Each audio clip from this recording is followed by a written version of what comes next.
নমস্কার, আমি আয়ুষ্মান। স্বাগত জানাচ্ছি আমার চ্যানেল আয়ুষ দ্য ফিল্মি বুকওয়ার্মে। আমার ভিডিওর এই যে অংশটা, এখানে আমি একটা বলতে পারেন একটা ডিসক্লেমার দিতে চলেছি। যে ডিসক্লেমারটা হয়তো আমার দেওয়া দরকার, কারণ বহুদিন আমার চ্যানেলে কোনো ভিডিও আপলোড হয়নি। আর আরেকটা কি বলতে একটা একটা ডিক্লারেশন আমি এই অংশতে দিতে চাই, তারপর আমি আমার ভিডিও মূল রিভিউতে যাব। প্রথমে যে কথাটা আপনাদের সঙ্গে আমি শেয়ার করতে চাই সেটা হচ্ছে যে এই ভিডিওটা এক ধরনের ট্রিবিউট ভিডিও বলতে পারেন। এই ভিডিওটা আমি শ্রদ্ধাঞ্জলি হিসেবে, শ্রদ্ধার্ঘ হিসেবে ডেডিকেট করছি আমার শ্বশুর মশাই শ্রী অসিত রঞ্জন বোসকে। উনি আজ থেকে, যখন আমি এই ভিডিওটা করছি, এইটুকু পার্ট করছি ভিডিও, আজ থেকে ঠিক 4 দিন আগে, মানে যখন আমি এই ভিডিও করছি তার 4 দিন আগে উনি আমাদের ছেড়ে চলে গেছে। বুঝতেই পারছেন উনি বেশ কিছুদিন অসুস্থ ছিলেন। আমার ওয়াইফ মৌমিতা বসু মিত্র, উনি যাদের যাদের ফ্রেন্ড লিস্টে আছেন, বন্ধু তালিকায় রয়েছেন, উনি একবার আমার চ্যানেলেও ভিডিও করেছেন আমার সঙ্গে যৌথভাবে। তো উনি যাদের যাদের ফ্রেন্ড লিস্ট রয়েছে, বা ওনার একটা ফেসবুক পেজ আছে, is very popular, funda vibes. তো সেখানে উনি বলেছেন এ ব্যাপারে। 12 তারিখ আমার শ্বশুরমশাইয়ের একটা অ্যাক্সিডেন্ট হয়। উনি রাস্তার উপর একেবারে মুখ থুবড়ে পড়ে যান। মুখে চোখে কিছু স্টিচেস করতে হয় ওনার। শ্রীরামপুর শহরে উনি থাকতেন, একেবারে একা থাকতেন। 80 বছরের উপর ওনার বয়স হয়েছিল। তারপরে যাই হোক, আইসিইউতে ওনাকে নিয়ে যাওয়া হয়, ট্রিটমেন্ট চলছিল, ভালো হয়ে উঠছিলেন বলে আমাদের ধারণা হয়েছিল, ডাক্তারদেরও সেরকম একটা ধারণা হয়েছিল। কিন্তু যেদিন আমরা মনে করি যে, বা ডিসাইড করি যে ওনাকে এরপর জেনারেল বেডে দেয়া হোক বলে আমরা ডাক্তারের কাছে একটা আর্জি জানাবো, সেদিনই একটা ম্যাসিভ কার্ডিয়াক অ্যারেস্ট হয় ওনার, এবং ওনাকে ভেন্টিলেশনে দেওয়া হয়। তো বুঝতে পারছি ভেন্টিলেশনে দেয়া মানে উনি বলতে পারেন মৃত্যুর সঙ্গে পাঞ্জাই করছিলেন। তো 1.5 দিন পর উনি ভোর 4:40 নাগাদ মারা যান। 1.5 দিন ভেন্টিলেশনে উনি ছিলেন, তারপর উনি 4:40 নাগাদ মারা যান। তো এই ভিডিওটা শুধুমাত্র যে উনি আমার শ্বশুর মশাই ছিলেন, আমি ওনাকে বাবার মতো শ্রদ্ধা করতাম, ভালোবাসতাম, সেজন্য নয়। এই ভিডিওটা আসলে একজন অ্যাভিড রিডারকে আমার একটি শ্রদ্ধাঞ্জলি বলতে পারেন। উনি একজন অত্যন্ত অনুসন্ধিৎসু, খুব মনোযোগী পাঠক ছিলেন। মানে আমি যতটা না বই পড়ি, উনি তার থেকে অনেক বেশি বই পড়তেন। ইনফ্যাক্ট শেষ বছরগুলোতে বই ওনার একমাত্র সঙ্গী ছিল। আপনারা আমার অনেক ভিডিওতে তো দেখতেও পাবেন যে আমি বলছি যে এই বইটা আমি এক্ষুনি রিভিউ করতে পারছি না, কারণ বইটা আমার শ্বশুরমশাইয়ের সঙ্গে রয়েছে। তো আমি আমার স্ত্রীর সঙ্গে, যখন ও মাসে একবার বাবাকে দেখতে যেত, তার সঙ্গে আমি 4, 5টা, 6টা, 7টা নতুন যে বইগুলো কিনেছি তার মধ্যে থেকে সিলেক্ট করে, কিছু পুরনো অপঠিত বইয়ের থেকে সিলেক্ট করে ওনাকে পাঠিয়ে দিতাম। উনি পড়তেন, মতামত দিতেন, অনেক সময় বলতেন যে এই বইটা একটা রিভিউ করে দেখাও, তো তুমি পড়ে না, তারপর একটা রিভিউ দিও, আমি নিশ্চয়ই দেখবো। এবং অনেক সময় অনেক জায়গায় উনি কমেন্টও দিতেন। আমার ফেসবুকে করা অডিও স্টোরি রিভিউ গুলোতেও কমেন্ট দিতেন। তো সেটাতে আমি অনেকটা এনকারেজমেন্ট পেতাম। আর সত্যি সেই উৎসাহের জায়গাটা, সেই অনুপ্রেরণার জায়গাটা কিছুটা হলেও খালি হয়ে গেল আমার কাছে। তো সেজন্য এই ভিডিওটা আমি ওনাকে ডেডিকেট করছি। এরপর যে ভিডিওগুলো আমার চ্যানেলে আসবে, আমি একটা নতুন সিরিজও শুরু করতে চলেছি। সেই প্রত্যেকটা ভিডিওই আমি বলি বা না বলি, ওনার প্রতি আমার একটি বিনম্র শ্রদ্ধাঞ্জলি বলতে পারেন। তাহলে চলুন মূল ভিডিওতে। নমস্কার সবাইকে। ভরা বর্ষা, ঝিরঝির করে না একেবারে ঝমঝম করে বৃষ্টি পড়ছে, আর তার মধ্যে আমার বাড়িতেও বইয়ের একেবারে বান ডেকেছে।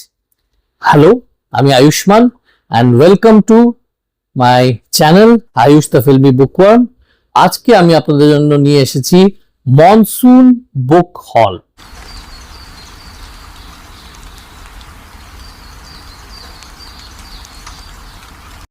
সবচেয়ে প্রথমে আপনাদের বলবো যে বিশ্বাস করুন, এই বুক হলের জন্য আমি কিন্তু কোনোভাবেই দায়ী নই। মানে আমি এই বইগুলো খেপে খেপে অর্ডার দিয়েছিলাম। মানে ভেবেছিলাম যে কোনোটা হয়তো 15 দিন পরে আসবে, কোনোটা 20 দিন পরে আসবে, এই বৃষ্টির সময়, এই বৃষ্টির মরশুমে। কিন্তু আমার কাছে বইগুলো প্রায় একসাথেই এসে পৌঁছেছে। এপার বাংলার বইও আছে, কিছু ওপার বাংলার বইও আছে। তাহলে দেরি না করে চলুন শুরু করা যাক এই বুক হল। প্রথমে যে বইটা নিয়ে কথা বলবো, এই বইটা নিয়ে আমি বেশ এক্সাইটেড, কারণ এই বইটার ব্লার্বটা আমি ফেসবুকে বা সোশ্যাল মিডিয়াতে পড়েছিলাম, এবং আনকোরা একটি প্রকাশনার বই, নতুন প্রকাশনার বই পড়তে আমার মধ্যে একটা এক্সাইটমেন্ট কাজ করে, এবং এই বইটা নিয়েও আমি প্রচন্ড এক্সাইটেড। কারণ এই লেখিকাও আমার বেশ প্রিয় লেখিকার মধ্যে একজন। বিশেষ করে জনরা ফিকশনে উনি খুব ভালো কিছু কাজ করেছেন সাম্প্রতিককালে।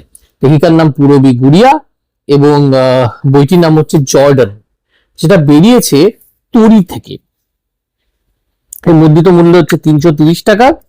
আর এর প্রচ্ছদ দেখেছেন মিলন মান্না। আর এখানে পূরবী গুড়িয়া সম্পর্কে একটা লেখক পরিচিতি দেয়া আছে, এখানে দেব, আপনারা পড়ে দেখে নেবেন। আর এখানে একটা বলতে পারেন একটা ব্লার্ব দেওয়া হয়েছে বইটি কি নিয়ে সেটার উপর। পেছনেও বইটি সম্পর্কে কিছু জিনিস বলা হয়েছে। তো পেছনেরটা যেহেতু শর্ট অ্যান্ড সুইট, ওটাই পড়ে শোনাচ্ছি আমি। এই ব্লার্বে যেটা আছে সেটা আমি এখানে দিয়ে দেব। পৃথিবীতে এমন অনেক রহস্য রয়েছে যা উন্মোচন না হওয়া পর্যন্ত তার সত্যতা সামনে আসে না। দ্বিতীয় বিশ্বযুদ্ধের সময় এমন কিছু গোপন, অত্যন্ত সংবেদনশীল বৈজ্ঞানিক পরীক্ষা নিরীক্ষা করা হয়েছিল, যার প্রভাবে পরবর্তীকালে অনেক বিজ্ঞানীকে তার জীবন উৎসর্গ করতে হয়েছে। বইটির ছাপা, বাঁধাই প্রত্যেকটাই বেশ ভালো লেগেছে আমার। নতুন প্রকাশন হিসেবে তো খুবই ভালো, ছবিগুলো বেশ সুন্দর। ছবিগুলো কার আঁকা সেটা অবশ্য আমি দেখিনি, প্রচ্ছদ যার আঁকা তারই আঁকা হয়তো হতে পারে। বেশ ভালো ছবিগুলো। আমি ভেতরে লেআউট গুলো দেখছিলাম, লেআউট গুলো যথেষ্ট ভালো। তো কাজেই কবে পড়বো জানি না, তবে মানে এটা পড়তে আমার ভালো লাগবে এটুকু বলতে পারি। কারণ এই যে দ্বিতীয় বিশ্বযুদ্ধ নিয়ে অনেক রকম রহস্যজনক ঘটনা আছে, এগুলো নিয়ে জানতে আমি ভীষণভাবে উৎসাহী। এরপরে যে বইটি দেখাবো, এই বইটির নাম হচ্ছে মারণ বেহাগ। লেখকের নাম অধীশ মিশ্র, এবং এটি বেরিয়েছে পত্রপাঠ থেকে। পত্রপাঠের একটা কথা বলবো যে এদের বইয়ের লেআউট, বর্ণবিন্যাস আমার ব্যক্তিগতভাবে ভীষণ পছন্দের। তো মারণ বেহাগ যেটা বুঝতে পারছি, এটা একটা গোয়েন্দা উপন্যাস। এই লেখকের লেখা দিশের গড়ে গুপ্তধন নিয়ে আমি একটা শর্ট রিভিউ বা রিভিউ শর্টস, আইদার ওয়ে আপনি বলতে পারেন, একটা রিভিউ শর্টস বানিয়েছিলাম, আপনারা চাইলে দেখতে পারেন। লেখক বেশ প্রতিশ্রুতিবান একজন লেখক, এবং এই লেখকের মানে গোয়েন্দা গল্প লেখা হাতটা বেশ পাকাপোক্ত বলে আমার মনে হয়েছে। এখানে লেখকের একটি সই রয়েছে, যেটা আমি প্রি বুকিং করেছিলাম বলে হয়তো পেয়ে গেছি। এর মুদ্রিত মূল্য হচ্ছে 300 টাকা। আর এর প্রচ্ছদ হচ্ছে কাল্পনিকের করা, মানে শুভমজিৎ দাস। অলঙ্করণগুলো করা হচ্ছে অনির্বাণ মিত্র। এই বইটি উৎসর্গ করা হয়েছে সংবাদপত্র আর ল্যাপটপকে, মানে দুটোই হচ্ছে ইনঅ্যানিমেট অবজেক্টস বা নন লিভিং থিংস। এর ভেতরে কোনো ছবি নেই। অধীশ বাবুর একটি লেখক পরিচিতি এখানে দেওয়া হয়েছে। অনেকগুলো বই দেখাতে হবে, তাই লেখক পরিচিতি আমি এখানে দিয়ে দেবো। পেছনে মানে ব্যাক কাভারে একটা সিনপসিস দেওয়া রয়েছে, সেটা পড়ে শোনাচ্ছি আপনাদের। চলন্ত ট্রেনের বদ্ধ কামরায় জনপ্রিয় গায়ক সুমন্ত ঘোষালের রহস্যজনক মৃত্যু। শরীরে কোনো আঘাতের চিহ্ন নেই, নেই কোনো আততাই। আপাত দৃষ্টিতে একে স্বাভাবিক হার্ট অ্যাটাক বলে মনে হলেও ঠিক একই পরিস্থিতিতে আকস্মিক মৃত্যু হয় তার স্ত্রী শীতমারও। কিন্তু কেন? কোন অন্ধকার অতীত তাড়া করে বেড়াচ্ছে তাদের? এই জোড়া মৃত্যুর পেছনে লুকিয়ে আছে কোন ভয়ঙ্কর রহস্য? ডেনমার্ক থেকে আসা একটি খামে মানুষের কাটা আঙুল আর এক রহস্যময় পাগল ভিখারি বা কিভাবে জড়িয়ে পড়ছে এর সাথে? অন্বেষণ 2 প্রাইভেট গোয়েন্দা অন্বয় ও দিশান কি পারবে এই অমোঘ রহস্যের জাল ছিন্ন করতে? রুদ্ধশ্বাস, সাসপেন্স আর মনস্তাত্ত্বিক টানাপোড়েনে মোড়া এক অনবদ্য ডিটেকটিভ থ্রিলার মারণ বেহাগ। তো মানে বুঝতেই পারছেন, একটা বেশ টান টান উত্তেজনাময় গোয়েন্দা উপন্যাস আমরা পেতে চলেছি। দেখা যাক যে লেখক এর আগের উপন্যাস দিয়ে আমাকে যতটা ইমপ্রেস করতে পেরেছেন, এই উপন্যাসের মাধ্যমে আমি আরো বেশি ইমপ্রেস হতে পারছি কিনা। তাহলে হয়তো আমার যে নেক্সট একটা রিভিউ আমি করব, যেটা গত বছরও করেছিলাম, যে আমার প্রিয় উদীয়মান লেখক, সেই তালিকায় এই লেখক জায়গা পেয়ে যেতে পারেন। এরপর যে বইটি দেখাবো, বইটা কিন্তু আমি আগেই পড়েছি, মানে বইটা একটা ক্লাসিক বলা যেতে পারে, মানে স্মৃতিগদ্যের জনরায় একটা মাইল ফলকও বলা যেতে পারে। আত্মজীবনীর ক্ষেত্রেও একটা বলা যেতে পারে, একটা অন্যরকম আত্মজীবনী। মনীন্দ্র গুপ্তর লেখা অক্ষয় মালবেরি, এটা অখণ্ড সংস্করণ, অবভাস এটি প্রকাশ করেছে। এর মুদ্রিত মূল্য হচ্ছে 475 টাকা। প্রচ্ছদ ও ভেতরের ছবি লেখকেরই আঁকা, এবং লেখক এটি উৎসর্গ করেছেন দেবারতীকে। ভেতরে এরকম কিছু ছবি রয়েছে, সুন্দর লেআউট, সুন্দর বর্ণবিন্যাস, এবং ভেতরের ছবিগুলো খুব সিম্পল, কিন্তু ছবিগুলোর মধ্যে না একটা খুব হন্টিং কোয়ালিটি আছে। যে দেখুন, মনে হচ্ছে পথটা কোথাও গিয়ে কোনো বাঁকে গিয়ে হারিয়ে গেছে, সেরকম একটা ব্যাপার রয়েছে। অক্ষয় মালবেরি নিয়ে কি বলবো? অক্ষয় মালবেরি সম্পর্কে যারা জানেন না তাদের বলে রাখি যে মনীন্দ্র গুপ্ত পূর্ববঙ্গে জন্মগ্রহণ করেছিলেন, এবং সেখান থেকে তার পশ্চিমবঙ্গের দিকে তার যাত্রা, তার বিভিন্ন জায়গায় তার জীবন কিভাবে অতিবাহিত হয়েছিল, তারপরে তিনি যুদ্ধে গেছিলেন, সেখানে তার জীবনটা কেমন কাটে, এসব নিয়ে অক্ষয় মালবেরি লেখা। এবং এই বইটি আমি একজন থেকে ধার নিয়ে পড়েছিলাম, তখন একটা আক্ষেপ কোথাও থেকে গেছিল যে বইটা আমি সংগ্রহ কেন করলাম না। এখন যখন সেই সুযোগ এলো আমার কাছে, যখন আমি একটা ভালো ডিসকাউন্ট পেলাম দেজের ওয়েবসাইটে, তখন এই বইটা আনিয়ে নিলাম। দেজের ওয়েবসাইটে যখন ডিসকাউন্ট দিচ্ছে, তখন আমি এই বইটাও আনিয়েছিলাম। এই বইগুলো অবশ্য আমার কাছে, মিথ্যে কথা বলবো না, বেশ তাড়াতাড়ি পৌঁছেছে। বইটির নাম পুকুর ঘাট, গ্রন্থনা হচ্ছে নীলা বন্দ্যোপাধ্যায়। এই বইটি আমার বইমেলাতেই কেনার ইচ্ছে ছিল, কিন্তু কোনো কারণে আমার মানে লিস্ট থেকে এটা মানে লিস্টে আমি লিখিনি, আর কি আমি নর্মালি লিখে নিয়ে যাই বইমেলাতে, সেটা লিখিনি, সেজন্য বইমেলাতে আমার বইটা কেনা হয়নি। এটি বেসিক্যালি মেয়ে লেখকদের বাছাই গল্প, মানে এখন যারা কন্টেম্পোরারি যে মহিলা সাহিত্যিকরা রয়েছেন, লেখিকারা রয়েছেন, তাদের লেখা কিছু গল্প এতে রয়েছে। এর মুদ্রিত মূল্য হচ্ছে 399 টাকা। এর প্রচ্ছদ লিখেছেন রঞ্জন দত্ত, এটি দেশ থেকে প্রকাশ করা হয়েছে। এতে যে লেখক তালিকাটি আছে বা লেখিকা তালিকাটি আছে, ভীষণই ইমপ্রেসিভ। এর মধ্যে অনেকের লেখা আমি পড়িনি, বা অনেকের লেখা পড়েছি এবং হাইলি ইমপ্রেসড হয়েছি। যেমন সুনেত্রা সাধু, শরণ্যা মুখোপাধ্যায়, নন্দিতা মিশ্র চক্রবর্তী, শাওন বাগচি, অনামিকা মন্ডল সেনগুপ্ত, সুজাতা রায়, দীপান্বিতা ঘোষ মুখোপাধ্যায়, অনুসূয়া সরকার বিশ্বাস, তিরুপা চক্রবর্তী। এর বাইরে যাদের লেখা এখানে রয়েছে, তাদের লেখা আমি কোনোদিন পড়িনি, এবং তাদের লেখা ছোট গল্প কেমন হয় সে আগ্রহ থেকে মূলত এই বইটা কেনা। এই বইতে এরকম একটা বুকমার্ক পেয়েছি, সেটা দেজের বুকমার্ক, মানে লেখা আছে এক অ্যাপে বই পড়ার সুযোগ সন্ধান। এবং একটা কথা আমি একটা স্পেশাল মেনশন এখানে করতে চাইবো, দেজের যে ওয়েবসাইটটা ভীষণ ইউজার ফ্রেন্ডলি ওয়েবসাইট, এবং মানে কোথাও কোনো ডিস্টার্ব দেয় না, এবং ব্যবহার করা অত্যন্ত সোজা। যে দেশকে সাধুবাদ এরকম একটা ওয়েবসাইট খোলার জন্য, যেখানে তাদের নিজস্ব প্রকাশনা বইয়ের পাশাপাশি অন্য প্রকাশনা বইও পাওয়া যায়। এই দেজের ওয়েবসাইট থেকে এই বইটিও আমি কিনেছি, ভূত শুধু ভূত, হরিনারায়ণ চট্টোপাধ্যায়ের লেখা। ভৌতিক গল্প আমার ভীষণ প্রিয়, আমি ছোটবেলা থেকে ভূতের গল্প পড়তে খুব ভালোবাসি, সেটা হয়তো আপনারা অনেকেই জেনে গেছেন। তো হরিনারায়ণ চট্টোপাধ্যায় আমার মতে বাংলা সাহিত্যে সেরা ভূতের গল্প লিখিয়েদের মধ্যে একজন। মানে ওনার মতন ভৌতিক গল্প, মানে এত কনসিস্টেন্টলি এত ভালো ভৌতিক গল্প খুব কম লেখকই লিখেছেন বলে আমার ধারণা। মানে ইংরেজিতে বলতে গেলে ইজ রাইট আপ দেয়ার আর কি। তো বইটির এই সাইজটা, দেশ প্রকাশনার এই পার্টিকুলার সাইজটা, এই বক্স সাইজের যে বইগুলো, এগুলো আমার খুব প্রিয়। এটাও একটা কারণ এই সংস্করণটি আমি কিনেছি। না হলে এর মধ্যে কিছু গল্প তো আমার অনেক আগেই ছোটবেলায় পড়া। এই প্রচ্ছদ অলঙ্করণ করেছেন রঞ্জন দত্ত। নো ওয়ান্ডার দেখতে এটা এত সুন্দর। এখানেও ওই একই একটা বুকমার্ক পেয়েছি। এতে মোট অনেকগুলো গল্প রয়েছে, মানে 20-25টা গল্প তো রয়েছে। এর মধ্যে কয়েকটা ভীষণই বিখ্যাত গল্প, যেমন রাত্রি নিশীথে, লাল নিশানা, মৃত্যুর পরে, পাঁচমুন্ডির আসর, টান, বিনোদ ডাক্তার। আর বাইরে বেশ কিছু নতুন গল্প এখানে দেখলাম, যে গল্পগুলো আমি পড়িনি। এবং ভেতরে ছোট্ট ছোট্ট মানে অলঙ্করণ করা রয়েছে, এগুলোকে বলা যেতে পারে যে একটা গল্পকে খুব ছোট আকারে এটা সিগনিফাই করছে। এটা মিনিয়েচার ড্রয়িং বলতে পারেন, মিনিয়েচার ইলাস্ট্রেশন, যেটা আমার দেখতে খুব ভালো লেগেছে।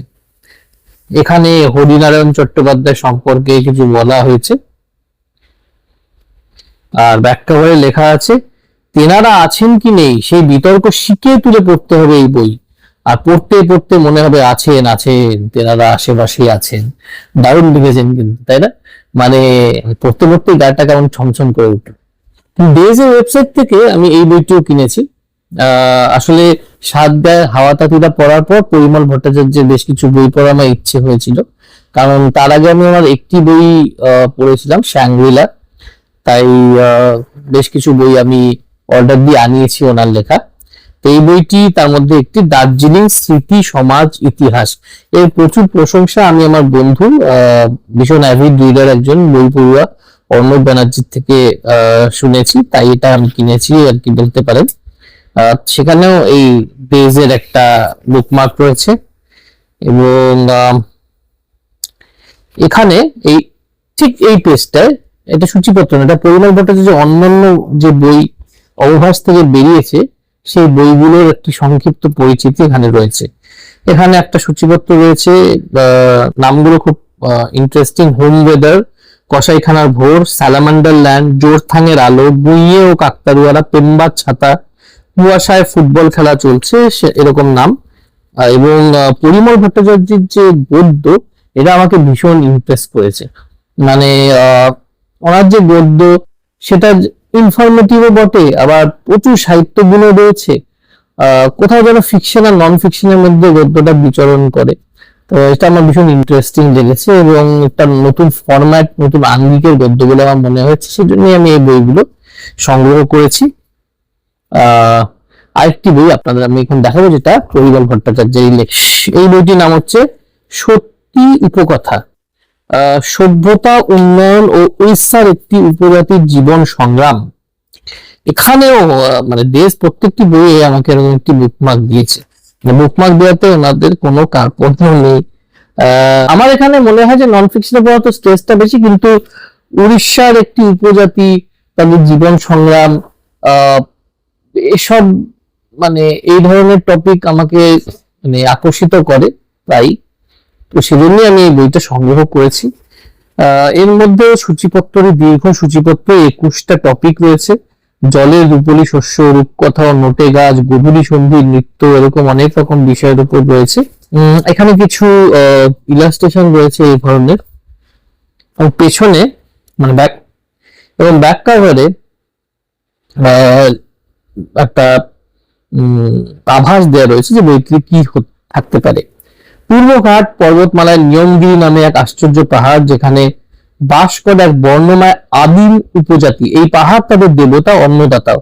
একদিন এলো এক বহুজাতিক খনি কোম্পানি, বক্সাইটে খাদান খোঁড়ার তোড়জোড় শুরু করলো পাহাড়ের মাথায়। উপজাতি মানুষেরা বাধা বিদ্ধ, শুরু হলো লড়াই, টিকে থাকার, নিয়মগিরির অতুলন জীব বৈচিত্র্য টিকিয়ে রাখার। এই অদ্ভুত অসম লড়াইয়ের কথা ছড়িয়ে পড়লো বিশ্বে, গড়ে উঠলো জনমত, এবং খনন কাজে নিষেধাজ্ঞা জারি করলো কেন্দ্রীয় বন ও পরিবেশ মন্ত্রক। এ যেন রূপকথা, সত্যি রূপকথা, যা শেষ লাইন লেখা হয়নি এখনো। এই রূপকথার টানে উড়িষ্যায় গিয়ে লেখক আবিষ্কার করলেন নিয়মগিরির ঘটনা আসলে একটা বড় কাহিনীর অংশ, যা শুরু হয়েছে সিকি শতক আগে পরিকথা, লোকবিশ্বাস আর অপার ভেষজ বৈচিত্র্য জমিয়ে তৈরি একটি পাহাড়ে, তার নাম গন্ধর মাদন। সেই পথের পাঁচালী এই বই। বললাম না, মানে ওনার বইয়ের বিষয়বস্তু, ট্রিটমেন্ট একেবারেই আলাদা, স্বতন্ত্র হয়। তো মানে এই বইটা পড়ার জন্য মুখিয়ে রয়েছি। এবার কিছু ওপার বাংলার বই নিয়ে কথা বলবো, যেগুলো আমি সংগ্রহ করেছি বা আমার কাছে সেগুলো এসেছে। প্রথম বইটি হচ্ছে শরীফুল হাসানের ছায়া সময়। শরীফুল হাসান ওপার বাংলা অত্যন্ত বিখ্যাত একজন লেখক। ওনার কিছু লেখা তো মোটা বলা যেতে পারে যে ওখানে ক্লাসিকেই পরিণত হয়েছে। এই বইটি প্রকাশ করেছে বাতিঘর, এবং সেখানে না একটা ভীষণ সুন্দর বুকমার্ক দিয়েছে। এটা বলতেই হবে যে বাংলাদেশের কিছু বই হয়, এদের মার্কেটিংটা ভীষণ সুন্দর, মানে পাবলিসিটি মার্কেটিং যেটাই বলুন না কেন, ভীষণ সুন্দর হয়। এই বুকমার্কটা না ভীষণ টেক্সচার্ড একটা বুকমার্ক, আপনাদের এখানে দেখাতে পাচ্ছি না, আরো ভালো ক্যামেরা থাকলে হয়তো দেখাতে পারতাম। ভালোবাসায় সততা না থাকলে তা পূর্ণতা পায় না, এটা তো একদম সত্যি কথা। এখানে শরীফুল হাসানের একটি লেখক পরিচিতি দেওয়া রয়েছে, আমি এখানে দিয়ে দেব, আপনারা পড়ে নিতে পারবেন। এই প্রচ্ছদে গেছেন জিয়াউদ্দিন বাবু, 450 টাকা এর মুদ্রিত মূল্য। এবং এই উপন্যাসটি ডেডিকেট করা হয়েছে, উৎসর্গ করা হয়েছে ময়মনসিংহ শহরকে, সেটা খুব ইন্টারেস্টিং। এবং এখানে আপনি যদি দেখেন লেখকের অন্যান্য বিখ্যাত বইয়ের ছবি এখানে দেওয়া রয়েছে।